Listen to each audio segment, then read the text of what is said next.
Hi. Nice to see you. Pleasure. Oh, thank you. You came from down from Oshon.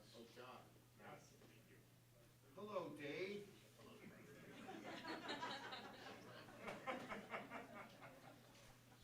Okay. Hi, everybody. Okay. Why don't you recognize me? I was gonna say, but I didn't mean it the way it come out. I missed it.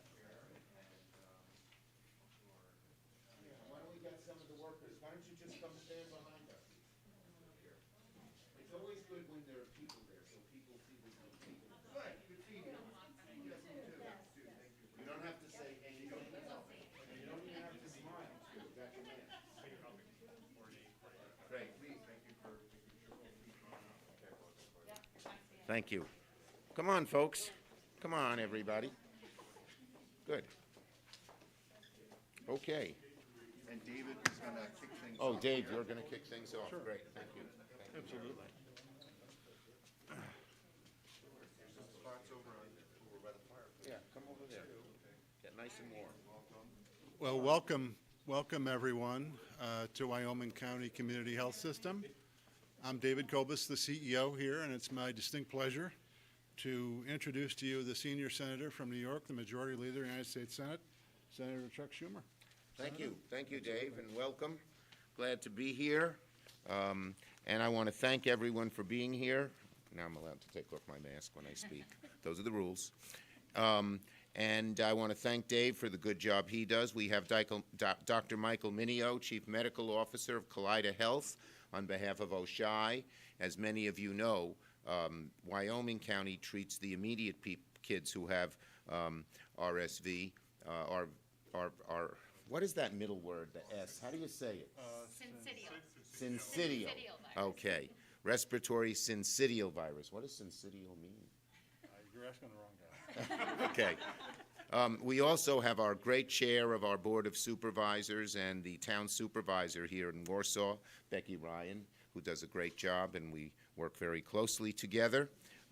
In addition, Brian Kell. Where's Brian? Is he here? Thank you, Brian, our supervisor from Attica. So thank you for being here as well. And Cindy Appleton, Warsaw Village trustee and deputy mayor. Hi, Cindy. Thank you very much for being here. Before I begin, last time I was here, I was in Buffalo right after the snow. I said I held up a Bills jersey, and I'm not. It's in Buffalo. I can use words I don't use here. But I said, you may have seen it on TV. I said the Bills were going to kick, and I used the word that began with A, but we'll say here in rural Wyoming County, butt. They were going to kick butt. And I was glad that they again kicked butt last night. They did a great job. It was great to see Josh Allen. His arm seems fully back. And the defense did very, very well, even without the great number 40. We'll be back, I hear, in 4 weeks. So go Bills, go Bills. But today we're here on a very serious, and you all know I worked very hard years ago to keep the Bills in Buffalo when Mr. Wilson died, and they were going to move. We all got together and made sure they stayed here, and now we've all been vindicated because they're great. Okay, so last year I was here at Wyoming County Community Hospital to announce my push to secure $1.8 million in pandemic aid for the hospital to deal with the Omicron surge. We succeeded in getting that money. Okay. All right. To deal with the Omicron surge. We succeeded in securing that critical funding for Wyoming last December. It brought the total amount of pandemic aid that I helped secure for WCCH to over $6.4 million so far. I believe in our hospitals. I believe particularly in our rural hospitals because they're under greater strain than other hospitals. We want people in rural Wyoming, you know, in Warsaw, Perry, to have as good medical treatment as somebody who lives in Buffalo or Lancaster or Orchard Park. But since there are fewer people, it's harder. So, you know, in a densely populated area, you can buy one of these very expensive MRI machines or CAT scans and run them 24/7 almost. Here you don't, but the cost of the machine is the same. It's also a lot harder to reach people. The ambulances have to travel longer, et cetera, et cetera, et cetera. So I have been the leader in the Senate along the, this is sort of interesting, cute. There are two Charles E's in the Senate. Charles E. Schumer, Democrat of New York, and Charles E. Grassley, Republican of Iowa. And we're the two leaders in helping rural hospitals. And actually, New York has more rural population than Iowa. You wouldn't think so. Not percentage, but actual number. So in any case, I've always helped our rural hospitals. And I was here last week with the snowstorm, which slammed western New York. But cold weather isn't just bringing historic snowfall to upstate New York. It's bringing something that could be far scarier, and that is RSV. I'm not going to say it right. Respiratory sinusitis? Syncytial virus. Thank you so much. Respiratory syncytial virus, a disease for which most adults is like the common cold. We've all gotten it. Every one of us has probably gotten it. Is that right, doctors? Yeah, probably. But for young children or the elderly, it can be much, much serious. And as somebody who has a beautiful little granddaughter at 5 months, I very much worry about it. She had a cold last week. And your first inclination is, oh, golly, I hope this isn't RSV.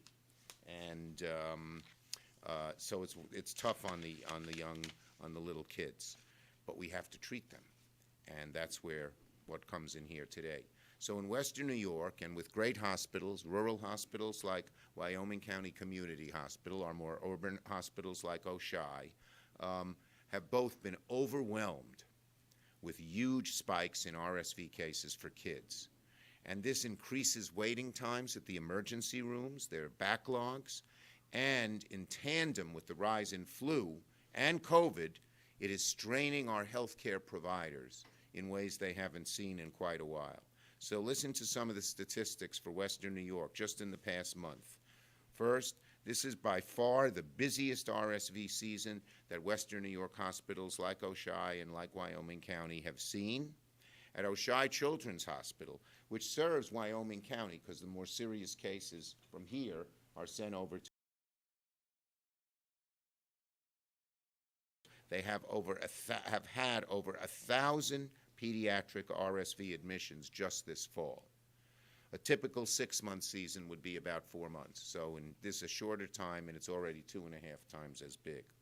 70% of the patients with flu-like symptoms test positive for RSV. For flu, in just the past 4 weeks, between October 24th and November 20th, they've had 1,171 positive pediatric patients, kids. That's an 800% increase over last year. Plus, flu admissions are 200%, are up nearly 200%, and we've only begun with the flu season. It just really gets big in about October, I guess. So, by the way, I hope everyone here and all your listeners have gotten their flu shots. It's effective and it works. I got mine. Doesn't even hurt. Don't worry, it doesn't hurt. That's one of the things I'm interested in. When I was a kid, the needles really hurt you. And so people don't like needles even when they get to be older. But the new needles don't hurt you at all because there's so much. That is my brief medical advice. Don't worry, it doesn't hurt. Anyway, the increase in respiratory viruses has led Oshai to set up 5 overflow areas, which they're continuing to use to this day. Now, Wyoming County Community Hospital's health system has reported 50 new cases of RSV alone in just the first 2 weeks of November, 115 pediatric RSV cases this year. Pediatric COVID cases are up 75%. Pediatric influenza cases have gone from just 3 last year to 24. And as I said, as a grandfather of 2 little kids, one more on the way, God willing, in late January, but as grandfather of 2 beautiful grandchildren, Noah, who's 4, and Eleanor, who just will be 6 months in a couple of days, there's nothing more terrifying than the thought of them getting sick. I think I worry about it more as, I don't know if any of you are all so young, but I worry about it more as a grandfather than I worried as a parent. It's weird. And I think kids all the time, so you think about it. When you're with them, you say, okay,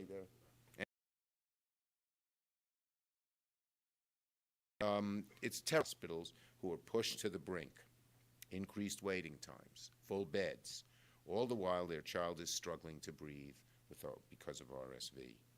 And I've known people whose babies are only a few months old and are spending more than a week in the hospital because their little babies have suffered collapsed lungs and they need oxygen assistance to breathe. Their parents keeping vigil, staying up all night next to the hospital crib. It's terrifying and frightening. I'm sure everyone here probably knows someone with a similar story. That's how widespread this RSV is. So, today here in the village of Warsaw, and the town, right? We're in the town and village. I'm calling on the U.S. Health Department, U.S. Health and Human Services, to take immediate support they need to take this wave head on and keep all of our kids safe. HHS has authority. They have emergency authority to help in scenarios like this. So I'm calling on them to be ready to send it the second a hospital needs it, especially with cases that are going to rise in the coming months. The feds have to be prepared on a moment's notice. If a hospital like the one we're at today says, I need help, I want HHS to say they'll be there tomorrow. And right now, the law allows the HHS to provide support. First, they can actually send additional doctors and medical staff to hospitals that need it the most. When the level of care needed is here and the amount of personnel is here, they can actually send personnel on emergency, not a permanent, but a temporary emergency basis to the hospitals. It's called staff surging, and whether they're federal employees or sometimes they waive credential requirements to move personnel across state lines. In other words, let's say there's a hospital across the border in Pennsylvania, in Pittsburgh, has enough doctors. They can say, okay, we'll let you temporarily practice in New York, even though. Second, they have supplies and structures. Some hospitals, they've already built these little temporary facilities, that are like tents, but with heating and all the medical stuff it needs, or other types of equipment, breathing equipment. They can send that stuff here if there's a shortage, okay? Just on the hospital, on Mr. Klobus or whomever else asking. And third, they can enhance the use of telehealth, which we've seen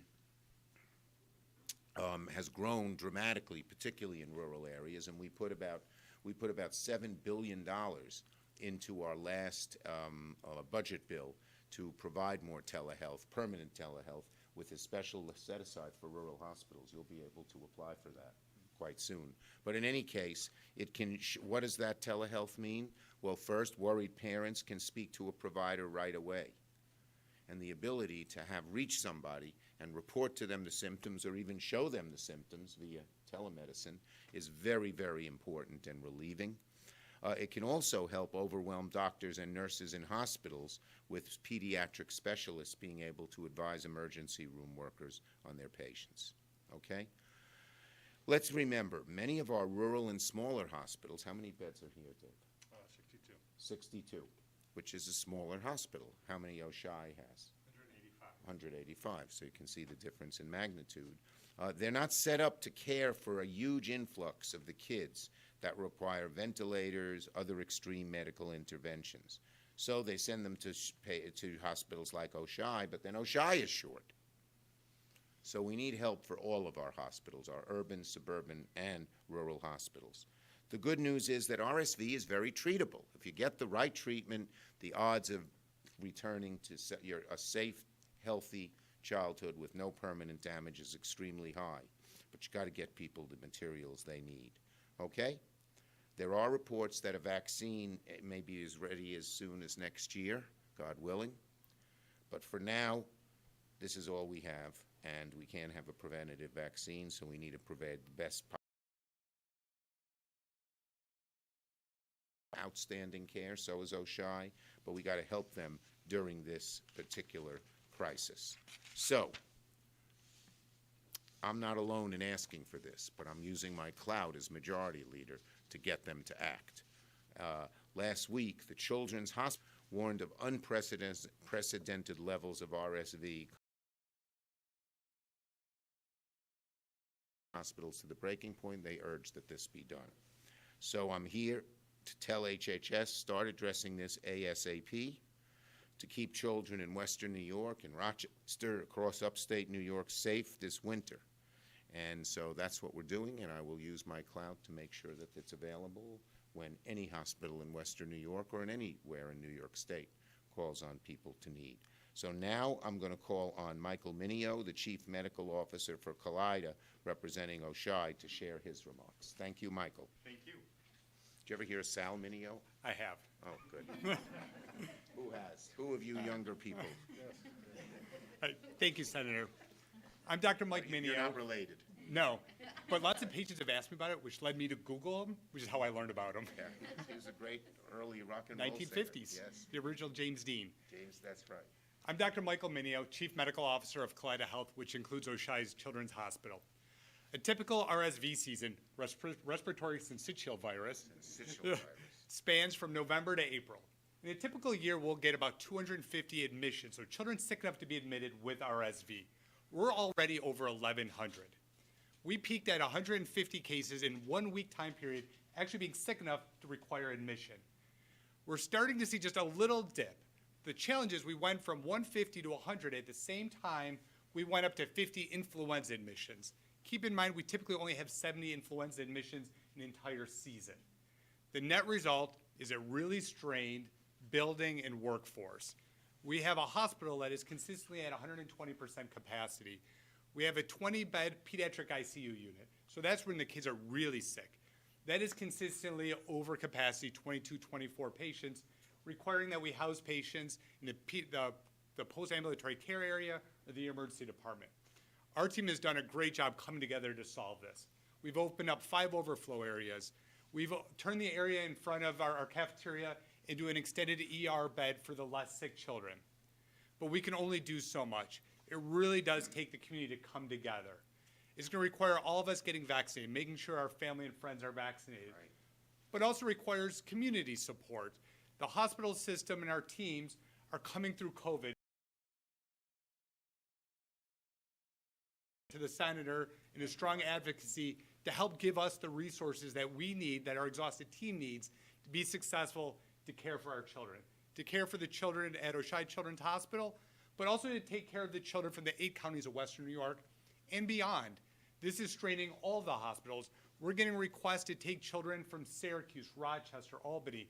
All the children's hospitals are working together to provide care, but we still need more resources. So thank you, Great, Senator. Thank you. And Michael makes a point which I didn't underscore, which is this is not permanent.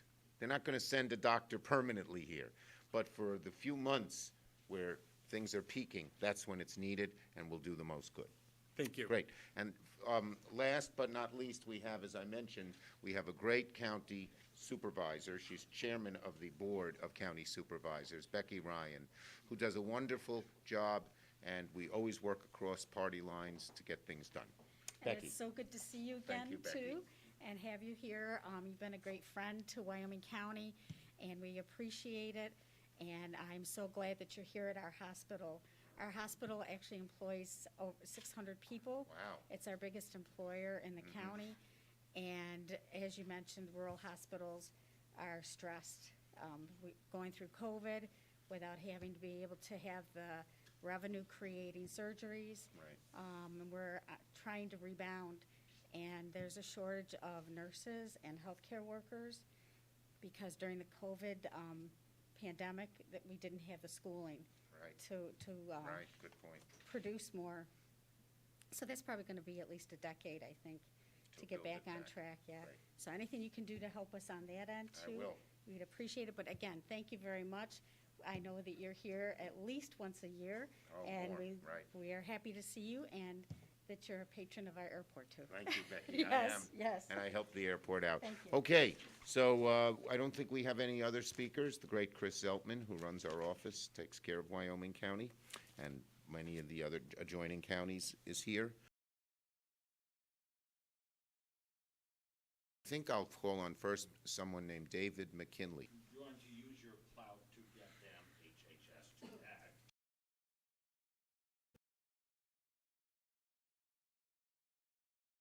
The flood of called them, and they have been responding, so I don't want to give the impression they're not. But they're going to Any representative of this hospital, this one right here, that can tell us whether you are over. We're not licensed, but those patients that are typical of these patients that we see here in Wyoming County, pediatric patients. You ship them to Rochester. We do.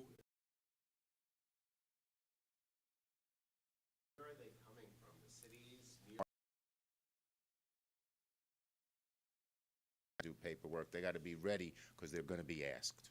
Senator, is there like any plans in place for hospitals in underserved areas as well? Yes, there's a bill actually called, what's the exact, what's the word that we get rural money for? Low volume? What, low volume, that's the term they use. This is one of those.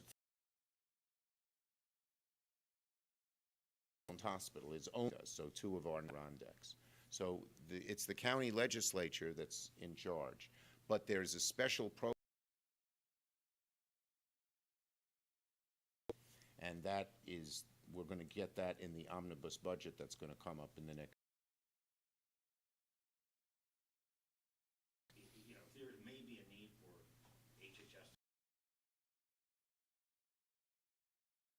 It's time for the state to offer the jobs back to the 34,000 health. On the medical authorities as to what the right thing.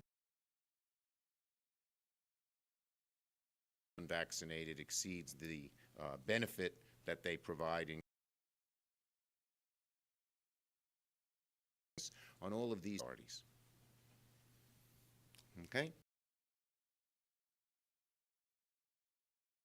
We're going off topics, okay? Go ahead. Yesterday with the vote on paid sick leave days in there, which is a sticking point in the original negotiations anyway. So what's to say the unions decided they don't want to go to work anywhere? The employees. Agreement. Now, I am all for the sick days, and I voted. We had a vote on whether to. It got 52 votes, but it needed 60. And so it didn't get enough votes. But the danger of a strike would have been far greater because localities in New York depend on chlorine by rail. If that stopped coming, couldn't have drinking water, safe drinking water. But the examples can be repeated over and over again. So I thought a strike would be damaging. I had hoped that the legislation to require the sick days would have been added, but we're going to keep fighting to get the railroad workers the sick days. I believe they deserve them. Senator, how difficult is it with not just yourself but other people in Congress to kind of push this through, to see that this legislation goes through to end this railroad strike when, you know, a lot of the union workers, and you've been in support of unions along with other colleagues. My grandpa worked in the paper mills in Utica, New York, and was one of the founders of the Paper Workers Union, which was founded in Utica in the 30s. Yeah, so we're going to keep working to try and push it through, and I know the Biden administration is looking to see if they can require it administratively. Do you have any thoughts on this artist formerly known as Kanye, I guess, and his anti-Semitic Well, look, road play? It just seems like he's gone off the edge or something. yeah, I saw newspaper this morning condemned, and I was very glad to see, I don't want to make this too partisan, but many of the close supporters of Donald Trump actually condemned him, including Mitch McConnell, for sitting down with Kanye West and that other bigot. Okay? Okay. Thank you, everybody. And a Merry Christmas, Happy New Year, Happy Hanukkah, Happy Kwanzaa, Happy everything to everybody. Thank you. Festivus. Festivus, too, right. So So we actually have a party called Festivus for my Oh, staff. do you really? Oh, yes. We will not allow